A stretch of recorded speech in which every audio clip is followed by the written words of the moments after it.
करने जा रहे हैं स्क्वायर रूट अर्थात वर्गमूल निकालने की विधि के बारे में। देखिए, जब हम किसी कंपटीशन एग्जाम को देते हैं या मान लीजिए किसी नंबर को देखते ही उसके स्क्वायर रूट के बारे में या वर्गमूल के बारे में हमें जानकारी चाहिए, तो उस लॉन्ग प्रोसेस से गुजरने की बजाय सीधे हम उसके अंडर रूट तक जल्दी से कैसे पहुंच सकते हैं, फौरन उसका आंसर कैसे पता लगा सकते हैं, आज हम उसी विषय पर बात करने जा रहे हैं। आज हम बात करने जा रहे हैं 4 डिजिट्स वाले किसी भी नंबर के अंडर रूट को या स्क्वायर रूट को हम कैसे निकाल सकते हैं। याद रखिए स्टूडेंट्स, यदि आपको किसी भी कंपटीशन एग्जाम में जाना है, किसी भी क्वेश्चन के बीच में यदि किसी नंबर का स्क्वायर रूट लिखना है, तो हम उस प्रोसेस से गुजरने की बजाय सीधे वो स्क्वायर रूट या अंडर रूट या वर्गमूल कैसे निकाल सकते हैं, आज हम बात करते हैं। देखिए, सबसे पहले तो मैं आपको बताना चाहता हूं कि एक स्टूडेंट को कम से कम 25 और 30 तक जो स्क्वायर है वो याद होनी चाहिए। खैर, चलिए हम बात करते हैं किसी भी 4 डिजिट नंबर का स्क्वायर रूट कैसे निकालते हैं। उसके लिए हमने 1 से लेकर 10 तक के स्क्वायर लिखे हैं जो आपको ऑन टिप्स याद होनी चाहिए। और याद रखिए स्टूडेंट, किसी भी नंबर में यदि आपको यूनिट डिजिट 2, 3, 7 या 8 मिलता है, 2, 3, 7 और 8, ये यूनिट डिजिट जिस नंबर में होते हैं उस नंबर का कभी भी परफेक्ट स्क्वायर रूट नहीं निकल सकते। तो देखिए, सबसे पहले हम बात करते हैं 6889 का स्क्वायर रूट कैसे निकालते हैं। याद रखिए स्टूडेंट्स, हम इसमें इस नंबर को 2 पार्ट्स में डिवाइड करते हैं। 2 डिजिट है, यूनिट और टेंस के ले लेते हैं और 2 बाकी बची हुई उन्हें ले लिया जाता है। याद रखिए स्टूडेंट्स, आपको पहला जो ग्रुप है डिजिट्स का, उसमें केवल यूनिट नंबर देखना है 9। आप देखेंगे कि 1 से लेकर जो आपने 10 तक के स्क्वायर लिखे हैं उसमें 9 किसके स्क्वायर? 3 का स्क्वायर 9 होता है और 7 का स्क्वायर 49 होता है। केवल 3 और 7 के स्क्वायर में यूनिट डिजिट 9 आता है। तो हमें यह कंफर्म हो जाता है कि हमारा जो स्क्वायर रूट निकलेगा यूनिट डिजिट या तो 3 होगा क्योंकि 3 की स्क्वायर में 9 आता है, या फिर यूनिट डिजिट 7 होगा क्योंकि 7 की स्क्वायर में भी यूनिट डिजिट 9 आता है। तो हमें जो हमारा स्क्वायर रूट मिलता है उसमें पता चलता है कि जो भी स्क्वायर रूट होगा उसका यूनिट डिजिट या तो 3 या तो 7 होगा। अब देखिए 68, जब हम बात करते हैं 68 की, तो देखिए स्टूडेंट्स, 68 है वो 8 की स्क्वायर और 9 की स्क्वायर के बीच आता। याद रखिए 68 है वो 8 की स्क्वायर 64 और 9 की स्क्वायर 81 के बीच आता है, और हम छोटे वाले डिजिट यानी कि 8 लेते हैं। इस प्रकार हमारा 10th डिजिट आ गया 8।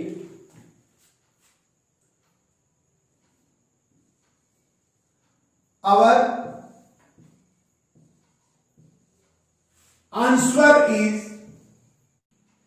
यूनिट डिजिट हमारा 3 और 7 होगा और 10th डिजिट 8 होगा। तो 8 के साथ यदि हम 3 लिखते हैं तो 83, और यदि 8 के साथ 7 लिखते हैं तो 87। इन दोनों में से एक हमारा आंसर होगा। याद रखिए, जो 10th डिजिट यानी दहाई की संख्या है उसको उसके सक्सेसर यानी कि अगली संख्या से गुणा करके जो उत्तर आपके पास आता है, यदि आपके पास जो संख्या है उस उत्तर से छोटी है तो आपका उत्तर छोटे वाली संख्या होगा, और बड़ी है तो उत्तर बड़े वाला संख्या होगा। यहां देखिए 68 है, वो 72 से छोटा है। सो √68889 इज इक्वल टू, देखिए छोटा है तो छोटे वाली डिजिट आ जाएगी 83। आप इसको दूसरे तरीके से भी कर सकते हैं।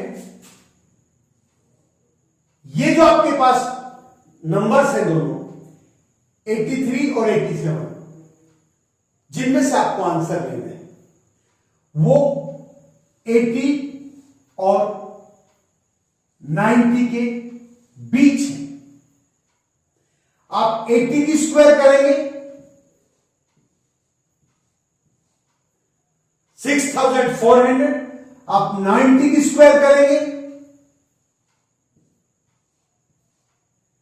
8100। अब आपका जो ये नंबर है 6889, ये देख लीजिए किसके करीब आ रहा है। ये आ रहा है छोटे वाली संख्या में, तो हमारा आंसर छोटे वाली संख्या होगा। इस प्रकार भी हम अपना उत्तर निकाल सकते हैं। एक नंबर और देखेंगे, इसको भी दो ग्रुप में बांट लेते हैं, 36 और 88। सबसे पहले देखिए फर्स्ट ग्रुप में यूनिट डिजिट है 6, और वो 6 या तो 4 की स्क्वायर में आता है या तो 6 की स्क्वायर में आता है। 4 और 6 की स्क्वायर में 6 आता है, तो हमारा यूनिट डिजिट है वो या तो 4 होगा या तो 6 होगा। हमारा यूनिट डिजिट 4 या 6 होगा, क्योंकि जब हम 4 और 6 की स्क्वायर करते हैं तो यूनिट डिजिट 6 आता है। फिर आता है स्टूडेंट्स 88। याद रखिए 9 की स्क्वायर 81 होता है और 10 की स्क्वायर 100 होता है। देखिए स्टूडेंट्स, जो दूसरा ग्रुप 88 है वो 9 की स्क्वायर इनकी 81 और 10 की स्क्वायर 100 के बीच आता है, और हमें छोटे वाली डिजिट लेनी होती है। सो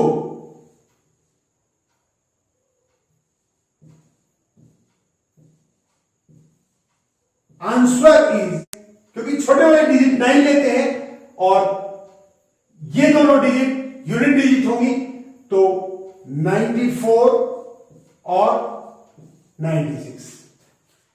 हम छोटे वाले डिजिट को लेते हैं टेंस डिजिट की जगह, दहाई के अंक की जगह 9, और इकाई का अंक हमारा या तो होगा 4 या तो होगा 6, तो हमारा आंसर बन जाएगा 94 और 96।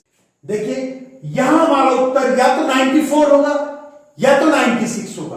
अब हम करेक्ट आंसर कैसे निकालें, तो देखिएगा इसमें टेंस डिजिट है 9, उसको उसके सक्सेसर से यानी कि अगली डिजिट से गुणा कर देते हैं, अगले नंबर से गुणा कर देते हैं, और वो है 10। हमारा आंसर आता है 90।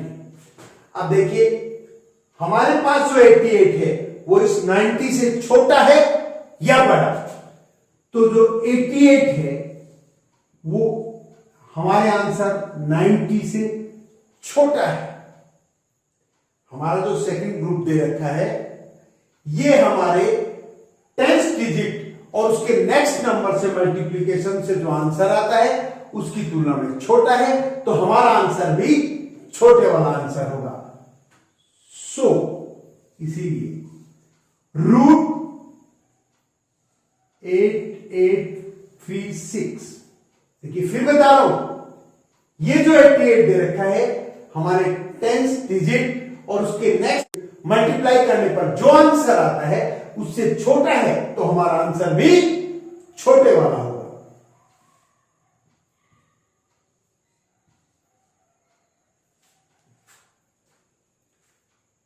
तो इस प्रकार हम किसी भी 4 डिजिट नंबर का आसानी से केवल 1 से 10 तक का यदि हमें स्क्वायर मालूम हो तो हम अंडर रूट, स्क्वायर रूट या वर्गमूल निकाल सकते हैं। देखिए फिर हम लेते हैं नया एग्जांपल 2304। इसका जब अंडर रूट आप निकालते हैं, स्क्वायर रूट निकालते हैं, इसको भी 2 पार्ट में बांट लेते हैं। सेकंड जो पार्ट है उसमें यूनिट डिजिट है 4। 4 या तो 2 की स्क्वायर में आता है या तो 8 की स्क्वायर में आता है, तो हमारा यूनिट नंबर है या तो 2 होगा या तो 8 होगा। दूसरा डिजिट ग्रुप है वो है 23।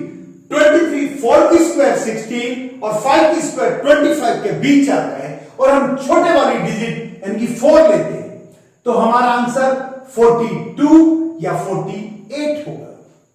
अब आता है कि आंसर होगा कौन सा, तो देखिए इसमें 10th डिजिट 4 है, उसको उसकी नेक्स्ट नंबर 5 से मल्टीप्लाई करते हैं, 20 आता है और हमारे पास नंबर दे रखा है 23। 23 इस 20 से बड़ा है तो हमारा आंसर बड़े वाला नंबर यानी कि 48 होगा। दूसरा तरीका देखते हैं आंसर पता लगाने का। 42 और 48 दोनों 40 और 50 के बीच आते हैं। 40 की स्क्वायर होती है 1600 और 50 की स्क्वायर होती है 2500। ये नंबर है 2500 यानी बड़े वाली नंबर के पास है, तो हमारा आंसर बड़े वाली संख्या यानी कि 48 होगा। एक और एग्जांपल देखते हैं 3136। 2 ग्रुप बने। 36 में यूनिट डिजिट 6 है, जो कि या तो 4 की स्क्वायर 16 में आती है या तो 6 की स्क्वायर 36 में आती है। अब देखिएगा हमारा यूनिट डिजिट या तो 4 होगा या तो 6 होगा। दूसरा ग्रुप है 31, वो 5 की स्क्वायर 25 और 6 की स्क्वायर 36 के बीच आता है और हम छोटे वाले डिजिट यानी 5 लेते हैं, तो हमारा आंसर होगा 54 और 56।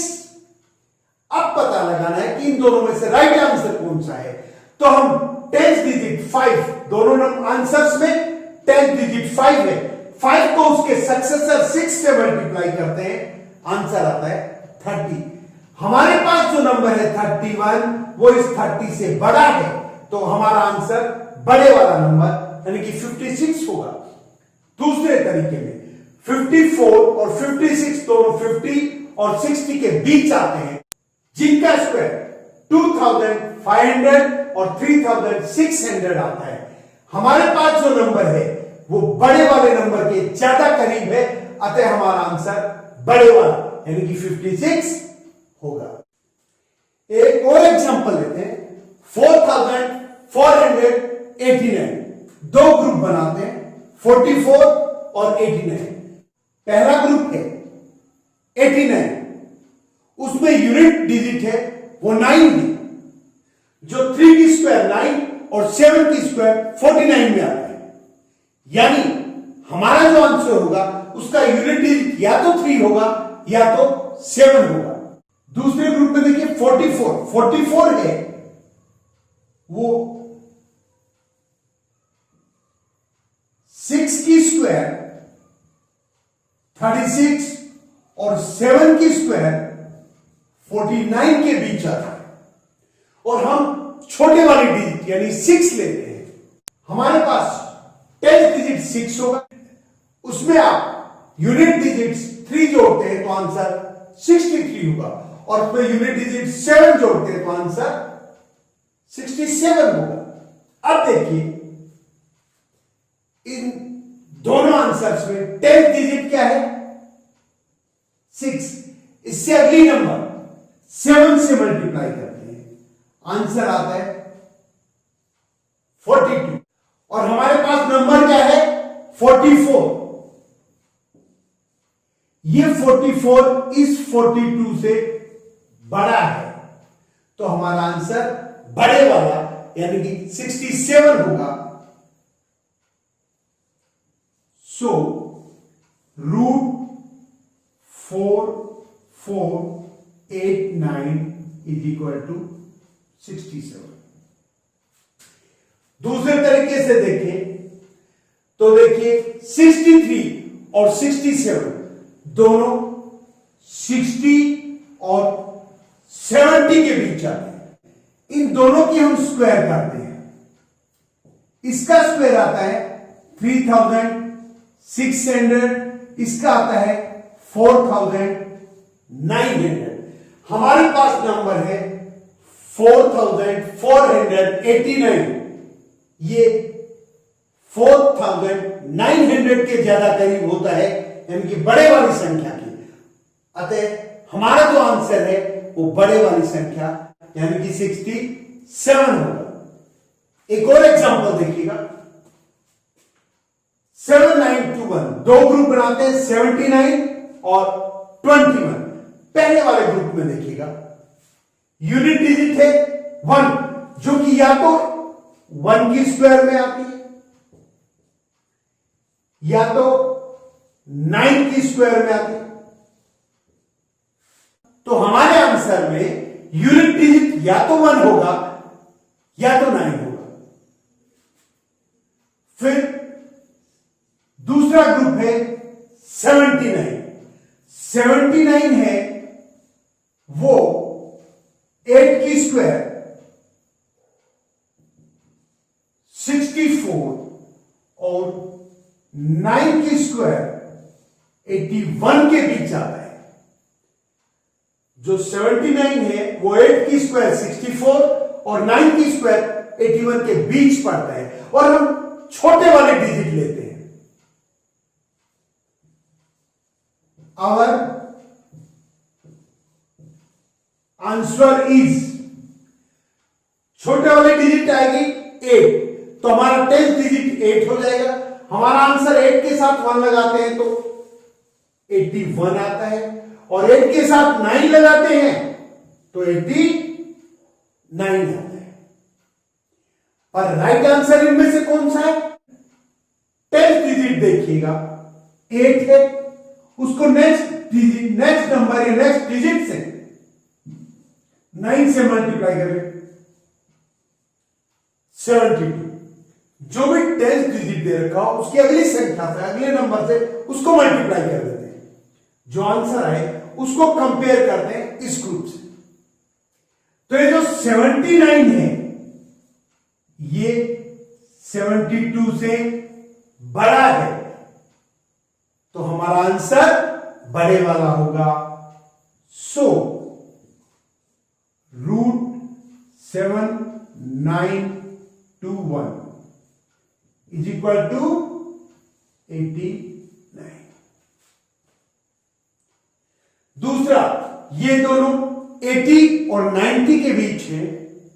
80 की स्क्वायर 6400 होता है और 90 की स्क्वायर 8100 होता है, और ये 8100 यानी बड़े वाले नंबर की तरफ जाता है, तो हमारा आंसर बड़े वाला नंबर होगा। स्टूडेंट्स, आशा है आज जो मैंने आपको बताया है वो आपको समझ में आया होगा, अच्छा लगा होगा। यदि आपको वीडियो अच्छा लगे इसे लाइक करें। यदि आपने मेरे चैनल को सब्सक्राइब नहीं किया है तो प्लीज इसे सब्सक्राइब करें, क्योंकि आपका सपोर्ट ही मेरी ताकत है। और इस वीडियो को आप अपने फ्रेंड्स के साथ भी शेयर करें ताकि वो भी इसका बेनिफिट उठा सकें। स्टूडेंट्स, बहुत जल्द सारी क्लासेस के नोट्स मैं टेलीग्राम पर डालूंगा। आप वहां मुझे फॉलो कर सकते हैं डॉक्टर मनोज पीपलवा के नाम से। Thank you.